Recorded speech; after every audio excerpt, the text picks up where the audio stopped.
Ras Alula Engida was a general and Ethiopian politician. He was one of the important leaders of the Ethiopian armies of the 19th century and was described by Haggai Erlich as the greatest leader whom Abyssinia produced since the death of Emperor Tewodros II in 1868, and was referred to by Europeans as the Garibaldi of Abyssinia. He participated in many battles for the independence of Ethiopia, most importantly Dogali and Adwa. Early years. Alula was born in Menawa, a village in Tembian, 15 miles south of Abyssinia, the son of Engida, a farmer of modest origins. Haggai Erlich relates a story about Alula's childhood, well known throughout Tigray. A group of people carrying baskets of bread to a wedding ceremony were stopped by a group of children led by the future Ras,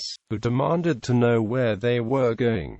To the castle of Ras Alula Wadi Kubai, they mockingly replied. Thereafter, concludes Erlich, his friends and the people of Manawa nicknamed him Ras Alula. At first Alula attached himself to the distinguished Ras Araya Dimsu, hereditary chief of Endata, who was lord of the land his father farmed. Before long he gained the attention of Ras Araya's successful nephew, Dervishes Meshkasa, who made him his elfen kalke. Erlich records an oral tradition that the young Alula distinguished himself by being the one who captured Tekel Georges in the battle where Emperor Johannes crushed his opponent. In spite of his humble backgrounds, Alula succeeded in climbing the ladder of the feudal hierarchy. He had 3 children by his first wife Waziri Betweta. However, in order to enhance his position at the imperial court, he divorced his wife and married Waziri Amlashara, daughter of Ras Araya Dimsu, the powerful and much respected uncle of Emperor Johannes IV. His second marriage was purely for political reasons, to improve his legitimacy with the local aristocracy, who did not hide their disapproval at seeing the son of a peasant reach this stature. Alula demonstrated his military skill in the Battle of Gundit and Gura, which were fought in November 1875 and March 1876 respectively, where he routed the Egyptian forces. Emperor Johannes badly needed a man with these skills at the moment. The Ras Wald Mikhail was in revolt in Hamassi and Alula was promoted to Ras and sent to deal with this unruly aristocrat, who fled to Bogos. On the 9th of October 1876, the Emperor Johannes IV made Alula governor of Merib Melash and Midrabara. The same year the new Ras moved his family and following to Asmara, where he built a palace at the top of a hill in the middle of that town. From Asmara, he devoted himself to defending the northern borders of Ethiopia against the Italians, the Anglo-Egyptian forces, and later the Mahdists.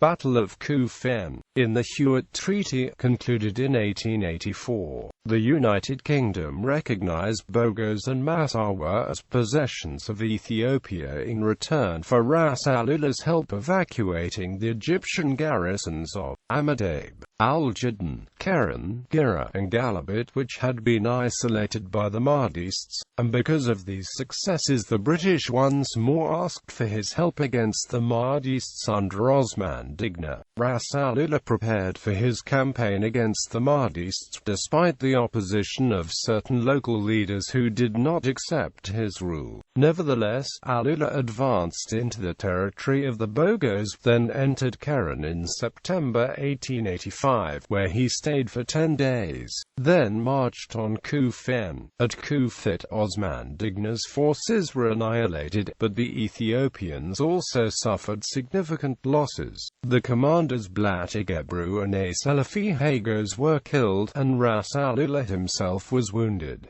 Battle of Dogali. However, events beyond Tigray of the Horn of Africa gave Ras Alula very little time to recover from the battle. As part of the European scramble for Africa, at this time the Italians took control of the Red Sea coasts, occupying Massawa and Sahatit with the tacit approval of the British, which was a violation of the Hewitt Treaty. Although he had collaborated with the British against the Mahdists, Ras Alula's chief interest was to guarantee Ethiopian sovereignty, which made him very wary towards the English, whom he suspected supported the Italians' encroachments. His mistrust is clearly expressed in a conversation carried out with Augustus B. Wilde, the former British vice-consul at Jeddah, who recorded these words in a dispatch to the Manchester Guardian. "What does England mean by destroying Hewitt's Treaty and allowing the Italians to take my country from me? Did I not relieve the Egyptian garrison in the Bogos country? Did I not fight at Kassala when it was too late? Have I not done everything I could? You English used us to do what you wanted and then left us." Upon returning to Asmara, Alula mobilized 5,000 men and marched from Ginda towards Sahati. It is unclear whether Ras Alula was acting on his own initiative in this instance or at the orders of his emperor. Discussing the battle later, he insisted that he was following orders. Contemporary Ethiopian documents support Ras Alula's claim. However, in the 9th of March 1887 letter to Queen Victoria, Emperor Johannes read that his general had first spent 2 weeks investigating the Italian presence, then demanded that the Italians either evacuate the positions outside of Massawa or fight. Before attacking the Italians, he notified Emperor Johannes of his intentions, which is expressed to Harrison, who had accompanied the Admiral Hewitt during the negotiations of the treaty, declaring to him that the British had not honored the word. To Marco Polo Bay, Ras Alula wrote that the Italians were in Massawa, and to the consul Sumanda, France, he warned that he would destroy the Italian forces if they did not leave Abyssinian territory. But the Italians believed that it was the divine will that the Italians come to Massawa. In October 1886, the forces of Alula appeared near Sahati and Massawa. By December 1886, confrontation with the Italians was inevitable. The first clash took place the 25th of January 1887 at Sahati, where the Ethiopians were repulsed with heavy casualties. Alula rallied his troops and the next day annihilated the Italian relief column at Dogali. The commander of the Italian forces, Colonel Tommaso de Cristofori, was killed in this battle, along with 400 soldiers and 22 officers. Battle of Galabat. By 1888, the Sudanese Italians and Dervishes were ready to renew their attacks.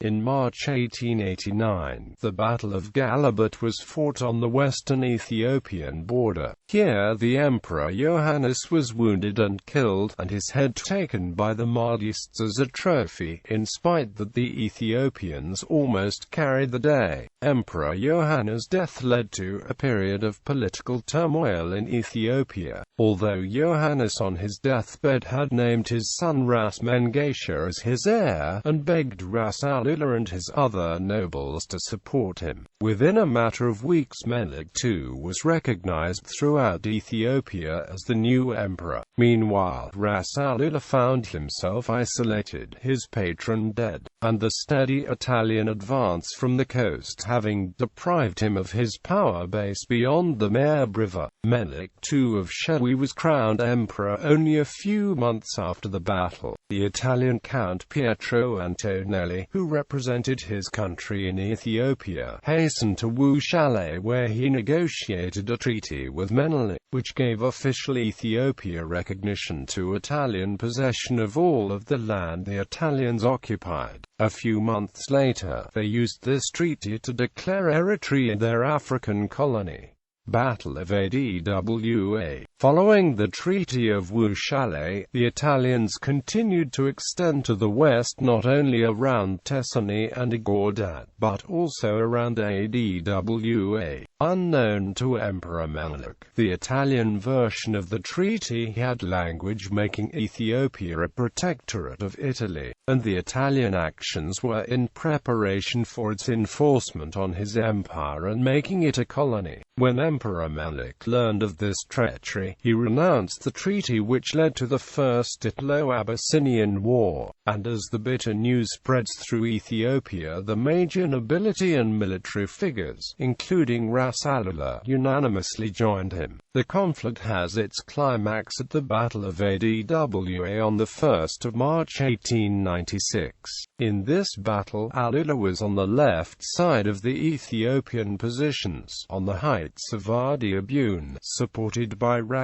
Makonnen and Ras Mikhail. The forces of Ras Sabat and Dejazmach Hagos Tafari likewise joined Ras Alula and Ras Mengesha. Augustus Wilde, a contemporary of the events, described Ras Alula's invaluable contribution to this critical battle. The Abyssinians never expected to be attacked, and the Italian advance would have been a complete surprise had it not been for Ras Alula, who never believed the Italian officials and would never trust them. Two of his spies observed the Italians leave Antiscio, and arrived by a circuitous route, and informed Ras Alula, who was 1 mile to the north of Wadi Abun, that the enemy was on the march to Adwa. The Ras immediately informed King Menelik and the other leaders, and the Abyssinians prepared for battle, sending out strong scouting parties in all directions in front of the positions towards Antiscio. During the battle itself, Ras Alula was assigned to watch the Gaskari Pass and block the arrival of Italian reinforcements coming from Adewale.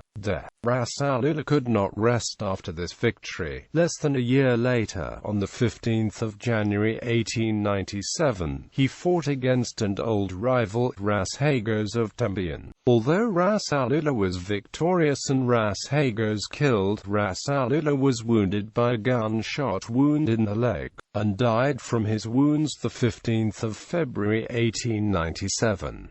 Memorials to Alula. The airport in Mekla is named after Ras Alula, and an equestrian statue is dedicated to him in that city.